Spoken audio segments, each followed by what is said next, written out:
Apocalipse capítulo 3, versículo 1. Gente, olha aqui para mim. A Bíblia é dividida em duas partes, Velho Testamento e Novo Testamento. O Velho Testamento é antes de Cristo e o Novo Testamento é depois com Cristo. Amém? Amém. Apocalipse está no Novo Testamento, depois de Cristo. Amém? Amém. E aqui em Apocalipse, Jesus Cristo já tinha morrido na cruz, já tinha ressuscitado dentre os mortos e já tinha sido elevado às alturas. E aí o que aconteceu? Ficou um dos apóstolos chamado João. Jesus Cristo apareceu para ele e começou a falar algumas coisas para o João. E o João escreveu Apocalipse. Amém? Todos se encontraram aí em Apocalipse? Muito bem. Então nós vamos ler Apocalipse capítulo 3, versículo 1. E eu vou fazer a leitura aqui, até o versículo 6, que diz o seguinte, presta atenção. Ao anjo da igreja em Sardes escreve, epa, peraí, o que está acontecendo aqui? Ao anjo da igreja? O que significa isso ao anjo da igreja, gente? A liderança, amém? Então isso aqui é uma expressão da liderança da igreja. Então o que estava acontecendo aqui? Ele estava escrevendo uma carta para a liderança da igreja, por isso o anjo da igreja, amém? Muito bem, aí ele fala assim, ó, ao anjo da igreja em Sardes. O que é Sardes, gente? É o nome da igreja, sim ou não? Não. O que é Sardes?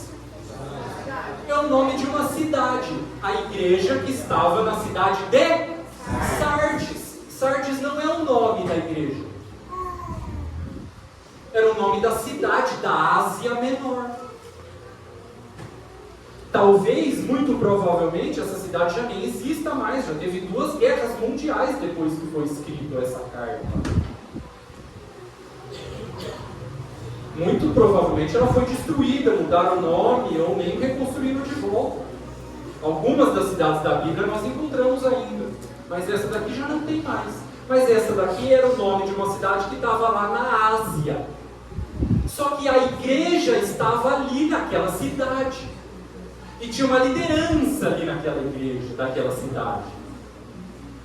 E aí Jesus Cristo apareceu para esse apóstolo chamado João, dizendo o seguinte: ô João, escreve uma carta para a liderança da igreja que está aí na cidade de Sardes. É isso que está acontecendo aqui, amém? Tá, mas Márcio, qual era o nome dessa igreja? Não tinha nome. Por que não tinha nome? Porque senão estaria escrito aqui. Mas como que identificava então? Pelo nome da cidade. A igreja que estava na cidade de Sardes.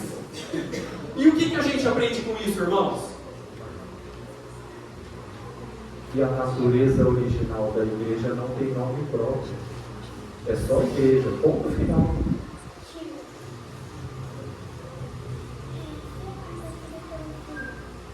A única distinção que a Bíblia faz de igreja é geográfica.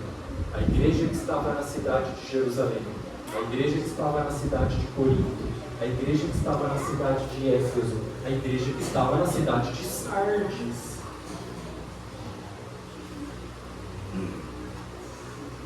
Arquiteto que põe plaquinha na frente da construção, né? Com o nome. Mas isso é coisa de arquiteto, não é coisa de pastor. O pastor não pode fazer isso.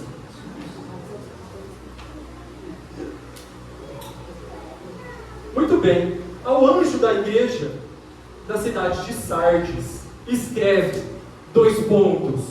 Essas coisas diz aquele que tem os 7 Espíritos de Deus e as 7 estrelas. Ou seja, Jesus Cristo, tá?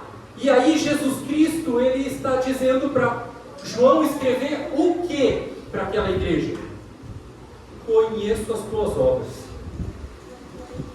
que tens nome de que vives, mas estás morto. Seja vigilante e consolida. Gente, tá vendo essa palavra aí, consolida? Para ficar marcado, você quer repetir comigo? Consolidar. Quer dizer para a pessoa que está do seu lado? Consolidar. Gente, o que é consolidar? Confirmar. Colocar longe de perigo. E aqui, Jesus Cristo olhou para a sua igreja, que estava na cidade de Sardes, e disse o seguinte para a liderança: ô liderança, consolida essa turma aí. Coloca eles em um lugar longe de perigo. Porque eu estou olhando e estou percebendo e estou identificando vulnerabilidades. E aí ele diz o seguinte: consolida o resto que está para morrer, porque não tenho achado íntegras as tuas obras completas, as tuas obras diante do meu Deus. Lembra-te, pois, do que tens recebido, e ouvido, e aprendido, e guarda essas coisas. E se arrepende. Porquanto, se não vigiares, virei como um ladrão, e não conhecerás de modo algum que ora virei contra ti. Tens, contudo, aí em Sardes, poucas pessoas que não contaminaram as suas vestes, a sua vida, a sua santidade. E andarão de branco junto comigo, porque são dignos. O vencedor será assim vestido de vestiduras brancas, de modo nenhum apagarei o seu nome do livro da vida, pelo contrário, confessarei o seu nome diante do meu Pai e diante dos seus anjos. Quem tem ouvidos, ouça o que o Espírito diz às igrejas. Meus irmãos, eu gostaria de usar essa supervisão de Jesus Cristo à sua igreja como a introdução dessa palavra de hoje, que eu chamo a igreja que tem fundamentos. Por quê? Porque, meus irmãos, eu passei por uma experiência de que uma denominação evangélica me convidou para eu fazer um trabalho com a liderança da igreja, em outro estado, bem longe daqui, vocês não conhecem. E esse pastor me hospedou na sua casa, e eu fiquei 11 dias hospedado na sua casa, trabalhando com ele, e com a formação de novos obreiros ali daquela congregação. E aqueles irmãos, eles tinham assim uma graça no louvor muito puxante, muito contagiante, muito vivo. E no período de 1 ano, com aquele dom que fluía no louvor, eles encheram aquele local com 323 pessoas em 1 ano. Deu um boom, um avivamento. E quando aqueles irmãos, aquela equipe de louvor que estava ali começava a adorar, a igreja toda entrava numa atmosfera, irmão, impactante, assim, quase que palpável. Era contagiante, não tinha como você pensar em outra coisa ou não se concentrar naquele fluir que estava acontecendo ali. Eu fiquei assim, espiritado.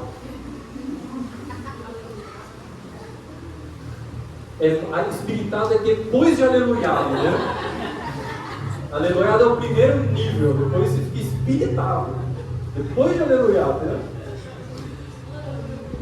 Depois veio ocitocinado.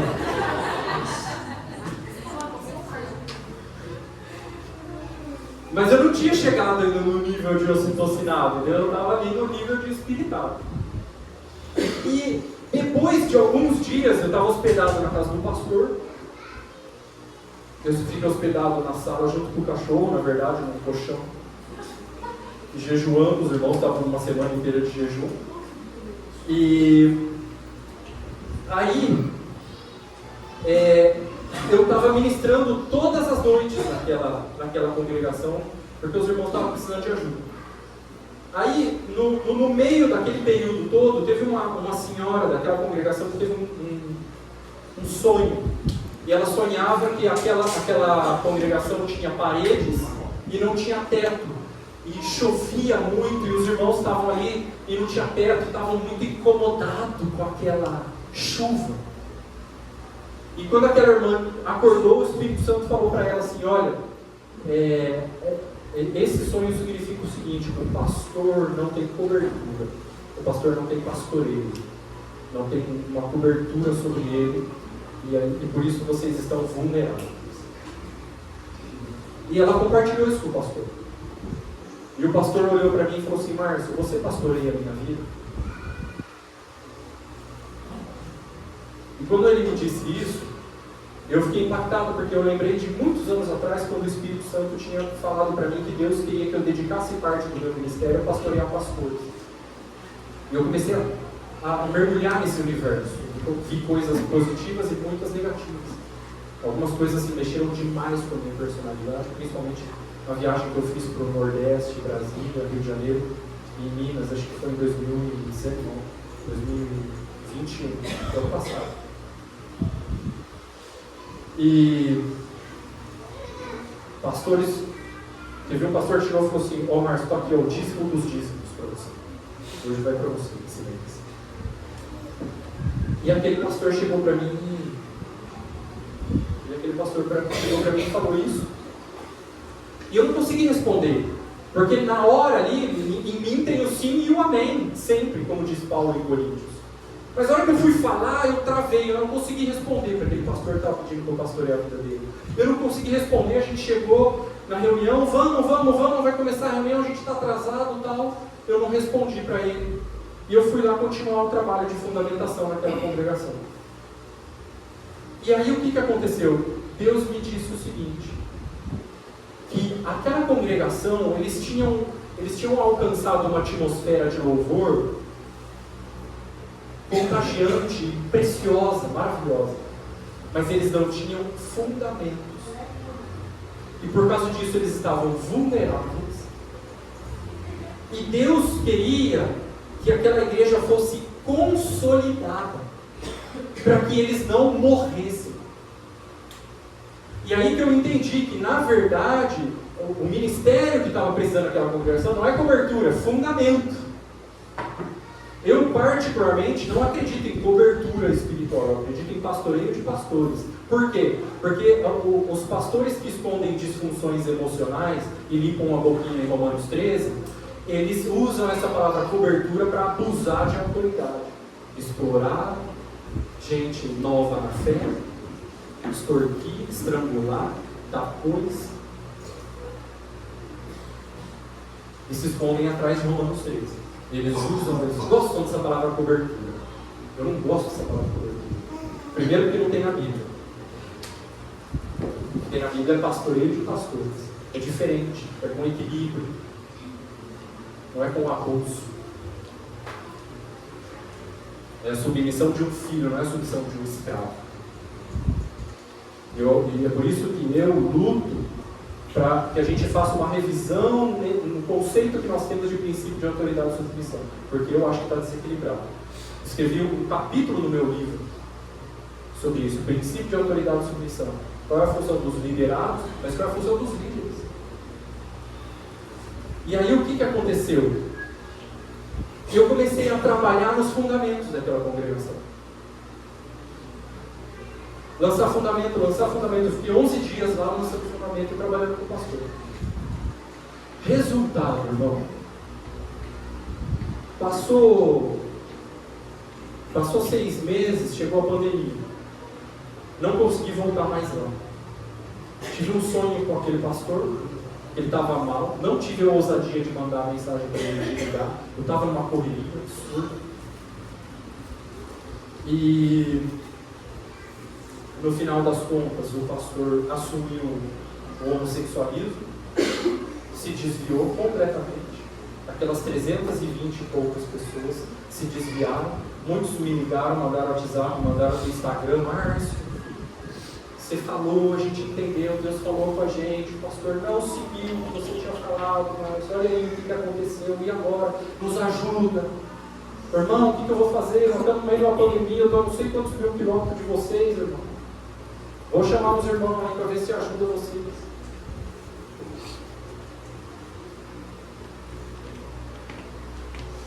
E quando eu leio essa palavra de Jesus Cristo para a igreja da cidade de Sardes, dizendo que aquela turma precisava ser consolidada, eu tremo, irmão, eu tremo inteiro.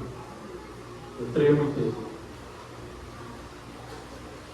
E eu quis fazer essa introdução para que você perceba a importância de uma igreja ser consolidada. Eu já visitei muitas congregações no Brasil, de norte a sul, leste a oeste, nos Estados Unidos, no Chile, no Peru, na Argentina, na Colômbia.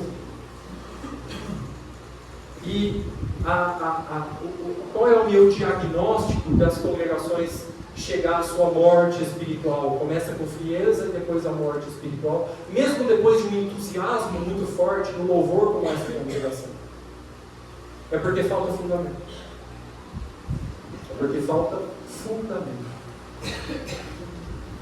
Então, meus irmãos, eu gostaria de hoje, inspirado e desafiado, com muito respeito, tremor e temor no meu espírito, compartilhar com vocês 3 características fundamentais para que a gente consolide a nossa vida. Lembrando que consolidar é colocar a igreja em um lugar seguro, longe de perigo.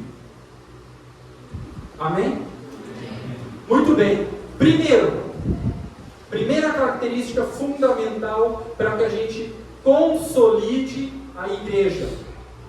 O primeiro é nascer de novo. Texto, Atos capítulo 2. Vamos abrir. Vamos lá em Atos capítulo 2, meus irmãos. Por favor.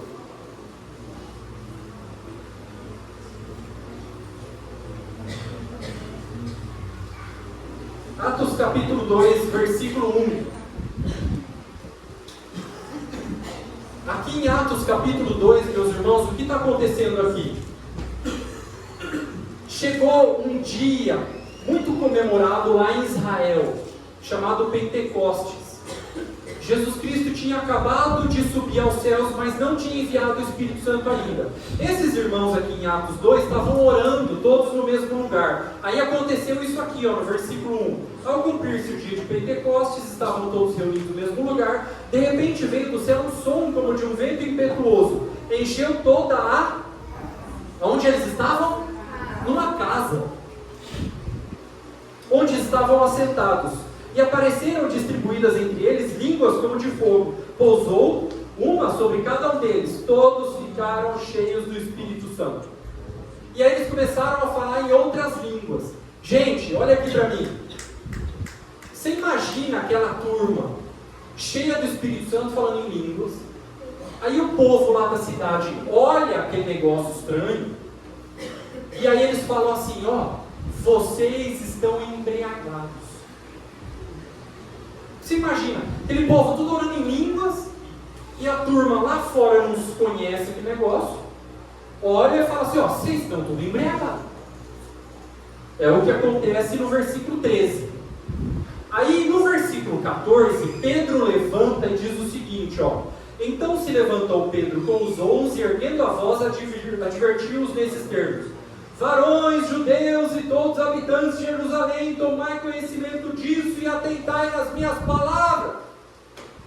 Você imagina Pedro levantando e gritando: gente, presta atenção no que eu vou falar. Aí Pedro começa a pregar o Evangelho. A pregação dele vai do versículo 15 até o versículo 37. Vamos pular lá para o versículo 37 para a gente ganhar tempo. Olha aqui o que aconteceu no versículo 37. Aquele povo que escutou a mensagem de Pedro teve uma reação. Qual foi a reação daquele povo? Está no versículo 37. O que está escrito aí no versículo 37? Acompanhe aí comigo. Ouvindo eles essas coisas, que coisas, gente? A pregação. A pregação de quem? De Pedro. Ouvindo eles essas coisas, compungiu-se-lhes o coração. Gente, o que é coração compungido? Hã? Comovido, quebrantado. O coração deles ficou desse jeito depois de ouvir a mensagem. Então, quando você ouve uma mensagem, você não tem que ficar feliz com o pregador, você tem que ficar triste com você. Que ainda precisa melhorar, se tornar mais parecido com Jesus. Então, eles perguntaram a Pedro e aos demais apóstolos: que faremos, irmãos? Você imagina um contato, você está pregando o evangelho para alguém, o contato vira para você, Anderson, e fala assim: tá, entendi o que você está falando. E agora, o que eu tenho que fazer? Ah, que pergunta gostosa, tá pingando, é só chutar e fazer o gol. Não é? É a sensação que Pedro teve aqui. E ele respondeu no versículo 38 essa pergunta. E olha só a resposta de Pedro aí, gente, no versículo 38. Respondeu-lhes Pedro: aceitem a Jesus como único e suficiente Salvador e sereis salvos. Amém? Amém. Por que amém? Alguns falaram amém.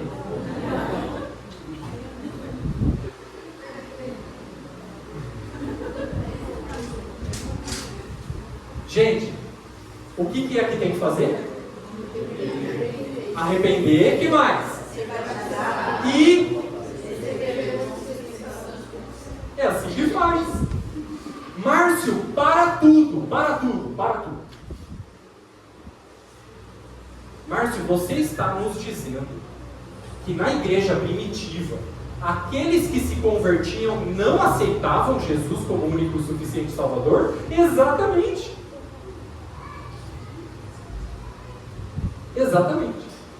Gente, presta atenção. Na igreja primitiva, aqueles que se convertiam, eles não viam na frente levantar a mão e aceitar Jesus.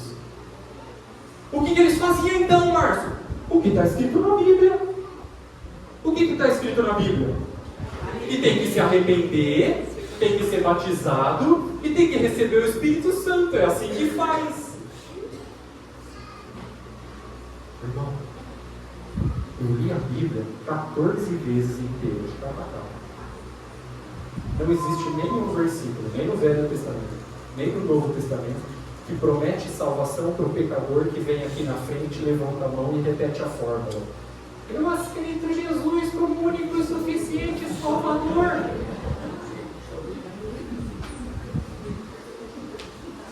Não existe. Mas, Márcio, por que todo mundo faz? Porque é uma tradição. O que é uma tradição? Vou explicar. Lá na Bahia tinha uma mulher cozinhando uma carne que a gente chama de lagarto. É aquela carne que tem recheio no meio. E ela cortava as pontinhas da carne e botava dentro da panela. E o baiano viu aquela mulher cozinhando aquela carne, ficou curioso. Disse: por que tem que cortar as pontinhas da carne para botar dentro da panela? Ela falou assim: porque é assim que eu aprendi com a minha mãe. E é assim que é o certo de fazer. A sua mãe é viva, ela mora lá não sei onde. Posso ir na casa dela? Vai lá. Aí vai lá o baiano, lá na casa da mãe lá. Oi, a senhora, conheci tua filha. E ela estava cortando a carne, cortando as pontinhas da carne para botar dentro da panela, disse que aprendeu com a senhora. Por que tem que cortar as pontinhas da carne para botar dentro da panela? Aí ela falou assim: não sei. Foi minha mãe que me ensinou. E assim é o certo de fazer. Minha mãe ia ensinar um negócio errado? Sua mãe é viva, é uma anciã que mora lá não sei onde. Posso ir na casa dela? Está aqui o endereço. Foi lá na casa dela. Oi, minha senhora, conheci tua filha, tua neta, cortando as pontinhas da carne, disse que aprendeu com a senhora. Não vai me dizer que a senhora aprendeu com a sua mãe. Ela disse: não, meu filho, fui eu que inventei e ensinei as minhas filhas. Mas minha senhora, pelo amor de Deus, eu não consigo dormir. Por que tem que cortar as pontinhas da carne? Eu falei: não, meu filho, minha panela era pequenininha.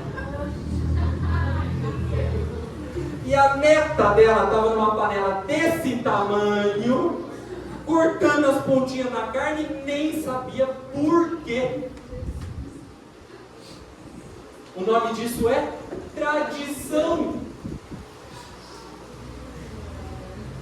O movimento católico está cheio de tradição. O movimento evangélico está cheio de tradição. Uma das tradições, que se nós não cuidarmos vai grudar na gente, é essa de aceitar Jesus como o único suficiente Salvador. Não tem na Bíblia. Alguém disse que tem que fazer assim, para todo mundo fazer. Mas Pedro, o apóstolo, nos deu a palavra de Deus de como que é que tem que ser feito. Como que é que tem que ser feito? Aleluia. Muito bem, meus irmãos. Esse é o novo nascimento. Então, quando uma pessoa nascer de novo, ela precisa se arrepender, ser batizada, receber o Espírito Santo. Ponto. Está escrito na Bíblia. Amém? Muito bem. Meus irmãos, o novo nascimento, ele é poderoso, hein? E ele nos regenera. E ele nos torna uma nova criatura.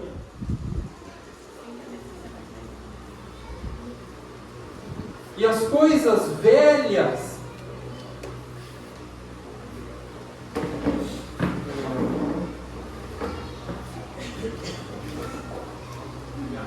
gente, o novo nascimento ele é poderoso porque ele nos regenera para nos tornarmos uma nova criatura. E as coisas velhas se passaram e tudo se fez novo. Gente, antes de eu me converter, eu era viciado em droga, eu era viciado em cigarro, eu era viciado em bebida. De 10 palavras que eu falava, 15 era palavrão. Mas quando eu nasci de novo, eu me tornei uma nova criatura. As coisas velhas se passaram. Tudo se fez novo na minha vida. Porque eu me tornei uma nova criatura quando? Quando eu nasci de novo. O novo nascimento é poderoso para pegar um drogado como eu era e fazer dessa pessoa uma nova criatura. Aí, sabe o que acontece? As coisas da velha vida, presta atenção na lista. As coisas da velha vida, a má conduta, os pecados, a rebeldia, os costumes mundanos, a concupiscência da carne, a vã maneira de viver, se tornam coisas do passado. Agora eu nasci de novo. Eu sou uma nova criatura em Cristo. Sou livre do pecado. Eu sou livre do alcoolismo, eu sou livre do cigarro, eu sou livre das drogas, eu sou livre dos vícios, eu sou livre da impureza na internet, eu sou livre da mentira, eu sou livre do palavrão, eu sou livre da raiz de amargura, eu sou livre da raiva, eu sou livre da ira, eu sou livre da fornicação. Gente, o que é fornicação? Gente, por favor, hein? Namoro antes do casamento. Sexo antes do casamento. O que é adultério? É fazer isso fora do casamento. Mas nós somos uma nova criatura em Cristo Jesus. Amém, meus irmãos? Isso precisa ser bem fundamentado em todos nós. Por quê? Porque isso consolida a nossa vida, hein? Isso consolida a nossa vida. Isso nos dá raízes. Glória a Deus. Segunda característica fundamental para a gente consolidar a nossa vida: cuidar da família. Texto, 1 Timóteo 5,8.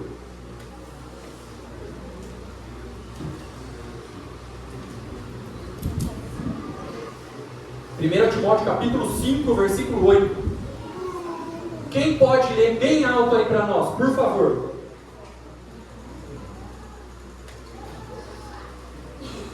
Ora, se alguém não tem cuidado dos seus, e especialmente dos da própria casa, tem negado a fé, e é pior do que o descrente. Gente, olha aqui para mim. O texto está dizendo o seguinte: aquele que não cuida dos seus, e principalmente os da própria casa, tem negado a fé, e é pior do que o mundano, o descrente. Gente, se você pegar a sua Bíblia na mão aí agora, jogar sua Bíblia no chão e pisar em cima, você não está negando a sua fé. Mas se você não cuidar da sua família, você está negando a fé.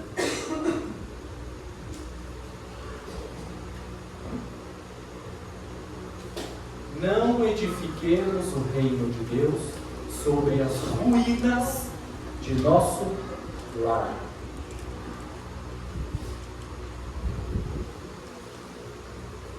Eu lembro o dia que o Espírito Santo me pegou com essa palavra.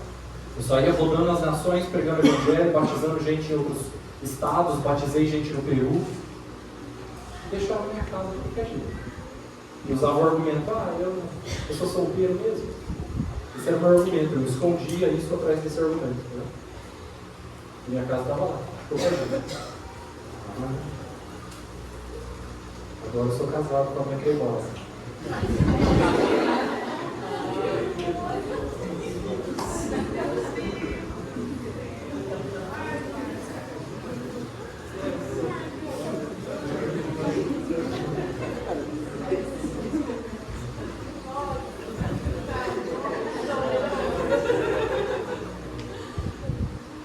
Agora eu tenho que cuidar.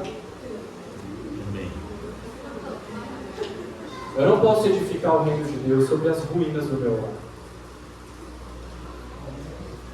Não posso. Algumas observações sobre fidelidade na família. Gente, presta atenção aqui.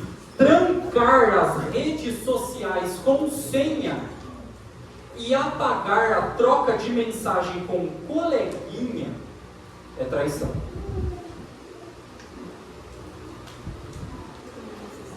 Ficar de gracinhas e segredinhos com outra pessoa que não é o seu cônjuge é traição.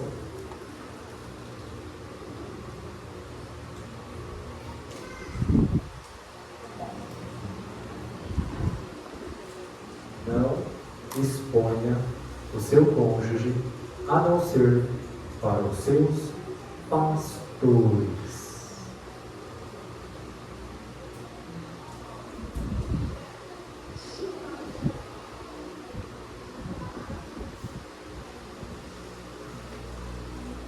Não faça compras e dívidas escondidos do seu cônjuge. Esse momento dá uma gemida, não dá? Até entorta a coluna.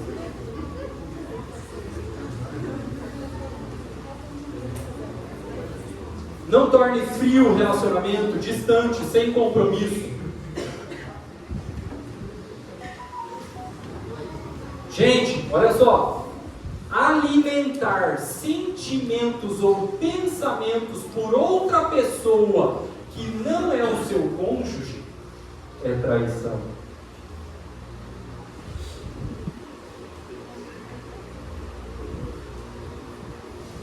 Ciúme doentio, violência, abuso de qualquer espécie, sexo virtual ou presencial, tudo isso é traição.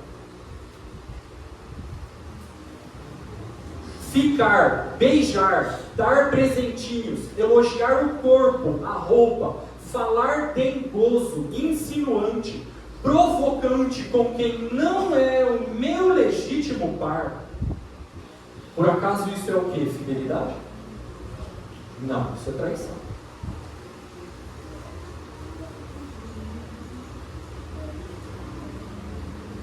Está vendo como nós precisamos consolidar nossa família?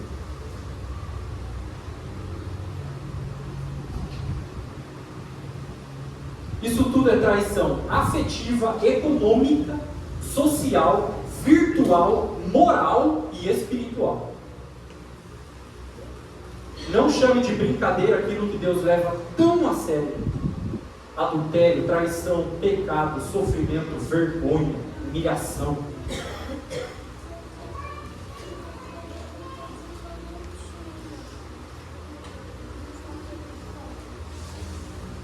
Pais, 4 áreas para não sair do seu radar na vida do seu filho: física, espiritual, caráter e social. Pais, você é o responsável pelo seu filho, por trabalhar na área física dele, espiritual, caráter e social, sabia? Isso aí está no seu radar? Física, por que física? Alimentação, saúde, higiene, limpeza, vestimenta. Espiritual, conhecer a Deus, dar instrução na palavra, na fé, na oração. Caráter, desenvolver a responsabilidade pessoal. Social, estudo, profissão, trabalho. Agora, gente, olha só. Tem dois exemplos de pais na Bíblia que é chocante demais para mim. Que é o exemplo de Davi e o exemplo de Jó. Presta atenção na diferença da reação desses dois pais. Um pai é o Davi. Gente, quem conhece o rei Davi? 3 só. Gente, o rei Davi, pelo amor de Deus, Davi, tá forte hoje. Davi.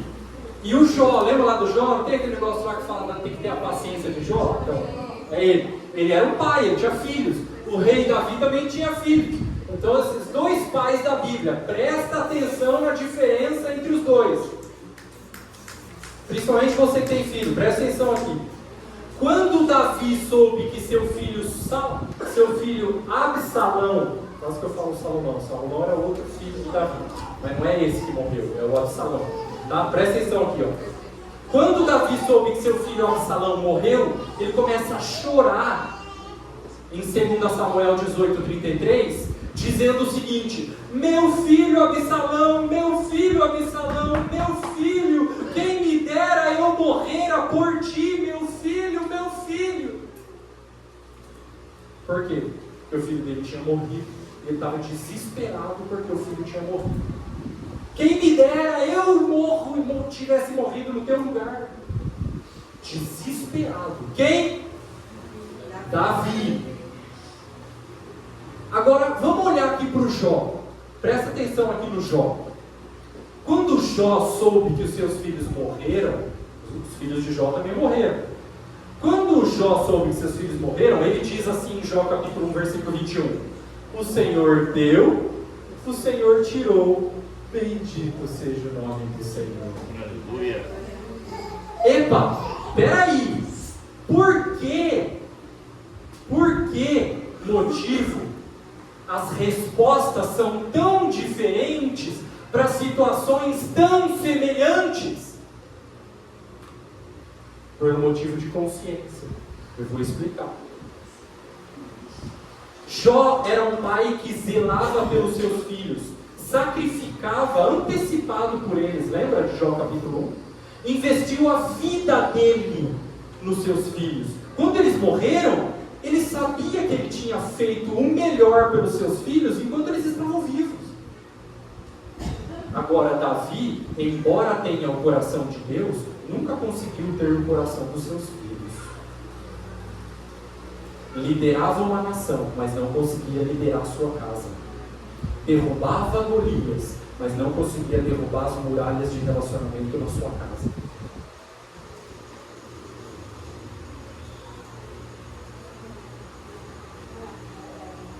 É o maior rei da história, Davi, e o pior pai da Bíblia.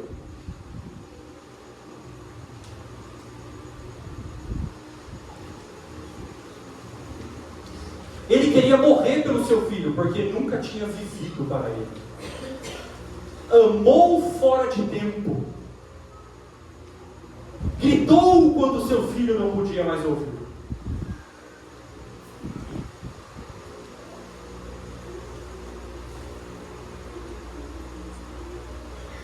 Está vendo como nós precisamos consolidar a nossa família?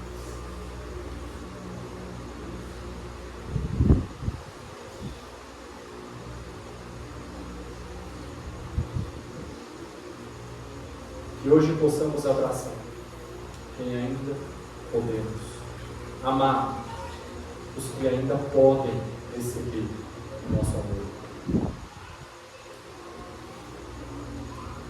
Os mortos recebem mais flores do que os vivos, pois o remorso é mais forte do que a gratidão.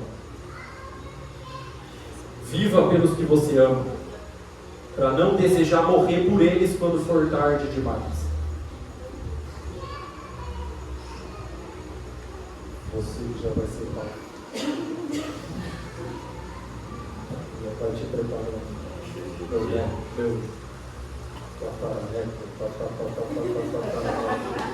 Pensei mais. Amém, meus irmãos? Família. Pegou? Muito bem. Eu tenho o ponto número 3. Já foram 40 minutos. Eu avanço para o ponto número 3 ou aqui tá bom já para a gente se arrepender? Avança? Tá, dá mais 15 minutinhos aí, vocês aguentam não? Então vai. Ponto número 3, formação de novos obreiros. Isso consolida uma igreja local, viu? Formação de novos obreiros. Gente, olha só, para falar sobre formação de novos obreiros, eu quero usar o exemplo de Moisés. São muitos textos, então vamos combinar aqui o seguinte para a gente ganhar tempo. Eu vou ler os textos aqui, não precisa abrir, mas presta atenção. Tá bom? Então vai, olha só. O chamado de Moisés, vou falar sobre formação de novos obreiros. Então você vai se identificar. Inevitavelmente você vai se identificar. Tá? Então já aperta o cinto aí, irmão. Tá? Olha só. Gente, quem foi Moisés? Foi aquele homem lá que tirou o povo lá do Egito, não foi? Então, quando Deus chamou ele para Moisés cumprir a missão dele, foi da seguinte forma. Deus disse assim para Moisés: Moisés, vem agora, te enviarei para Faraó, para que você tire o meu povo, os filhos de Israel, do Egito. Então Deus disse assim, ó, Moisés, vem, estou te chamando, vem porque você vai fazer essa missão. Amém, gente? Amém. Aí Moisés respondeu da seguinte forma: então disse Moisés a Deus, quem sou eu para ir até Faraó e tirar do Egito os filhos de Israel? Essa foi a primeira desculpa dele. A segunda desculpa foi: ah, Senhor, eu nunca fui eloquente, nem outrora, nem depois que falaste ao teu servo, pois sou pesado de boca e pesado de língua, eu sou gago, não sei falar direito. Essa foi a segunda justificativa que ele deu, para não abraçar a missão que Deus estava chamando ele.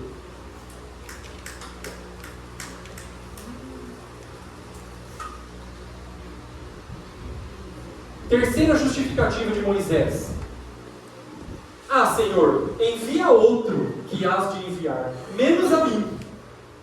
Gente, vocês estão percebendo a dimensão da gravidade do que está acontecendo aqui, não?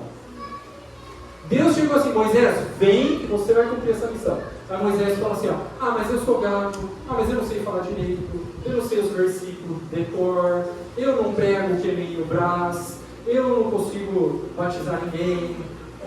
Envia outro, menos a mim. Gente, Deus apareceu para o homem e chamou ele. Ele começou a dar desculpa, uma atrás da outra. Está percebendo isso? Irmão, responde para você. Quando Deus te chama, você dá desculpa?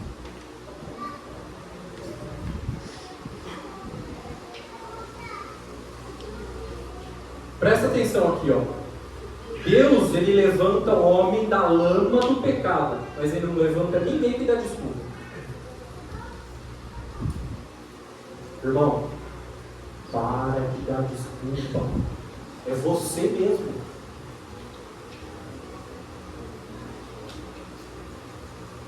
Deus está te chamando.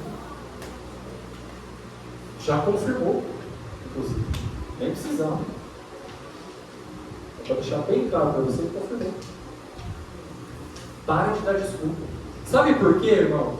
Sabe qual que é a gravidade da desculpa? Não sei se você está conseguindo ter a dimensão da gravidade de uma justificativa. De ficar justificando, assim, argumentando com Deus. Sabe por quê?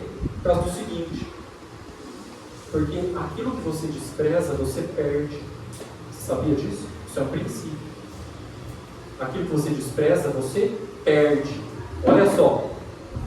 Esaú desprezou o direito de primogenitura, perdeu a bênção. Golias desprezou Davi, perdeu a batalha. Mical, esposa de Davi, desprezou ele no seu coração e nunca teve nenhum filho com ele. Porque aquilo que você despreza, você perde.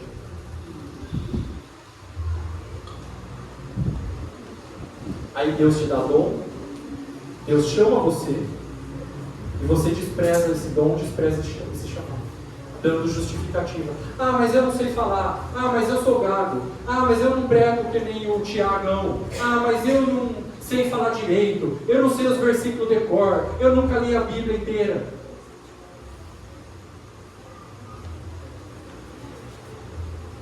Está desprezando o que Deus está querendo fazer na sua vida. E esse chamado de Deus na sua vida não é sobre você, é sobre as pessoas que serão abençoadas pela tua vida, pelo teu chamado. Esse que é o problema. Para de dar desculpa, meu irmão. Ah, quando eu for rico eu faço a obra de Deus, porque fazer a obra de Deus precisa ser rico. Aí quando eu ficar rico eu não saio da Europa. Agora não dá para fazer a obra de Deus porque eu estou muito ocupado passeando na Europa. Ah, quando eu for casado eu faço a obra de Deus. Aí em casa, agora eu estou tão ocupado cuidando da minha casa que eu não posso fazer a obra de Deus. O dia que eu ficar solteiro de novo, misericórdia. né? Ah, o dia que eu tiver carro, porque precisa de carro para fazer a obra de Deus. Gente,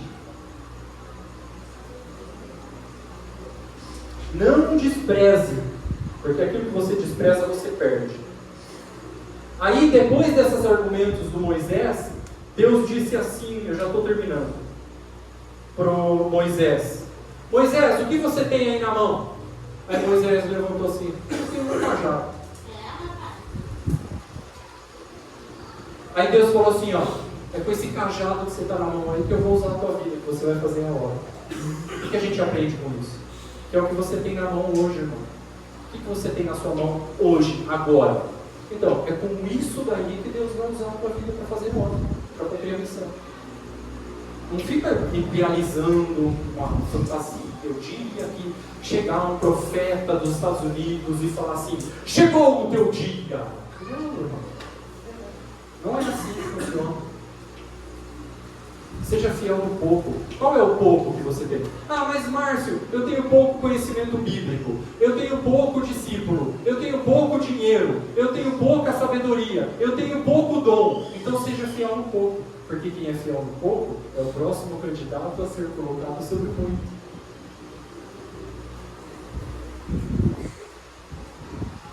Está escrito isso em Mateus 25.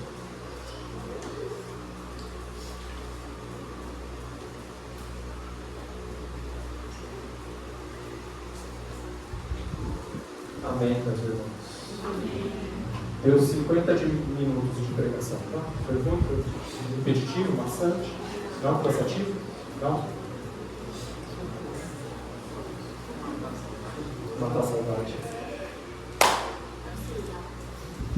Absurdado. Estava morrendo de saudade de vocês também. Pensa demais. Gente, vamos orar? Você ficou assim, nada.